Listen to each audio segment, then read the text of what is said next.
নমস্কার।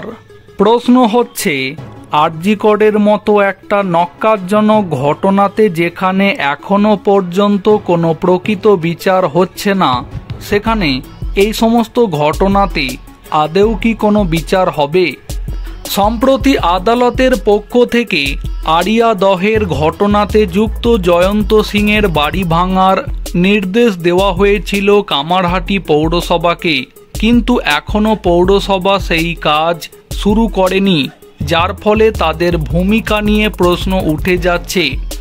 আর সেই জায়গায় দাঁড়িয়ে এবার সেই কাজ করার ক্ষেত্রে সঠিক জায়গায় টাইট দিলেই যে উপায় বের হয়ে যাবে, সে কথাই জানিয়ে দিলেন পশ্চিমবঙ্গের বিরোধী দলনেতা শুভেন্দু অধিকারী। গতকাল নন্দীগ্রামে মন কি বাতের অনুষ্ঠানে যোগ দিয়েছিলেন বিরোধী দলনেতা শুভেন্দু অধিকারী, আর সেখানেই হাইকোর্টের পক্ষ থেকে আরিয়া দহে জয়ন্ত সিংয়ের বাড়ি ভাঙার নির্দেশের পরেও সেটা কার্যকর না হওয়ায় ভয়ঙ্কর মন্তব্য করলেন বিরোধী দলনেতা। তিনি বলেন, এরা কাউকে মানে না, জয়ন্ত সিং ভোট লুট করে ওর বাড়ি ভাঙবে না তো?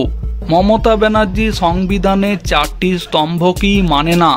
হাইকোর্ট যদি মুখ্য সচিব, পুলিশ কমিশনার এবং কামারহাটি পৌরসভার চেয়ারম্যানকে জেলে ঢুকিয়ে দেয়, তাহলেই সব কিছু ঠিক হয়ে যাবে।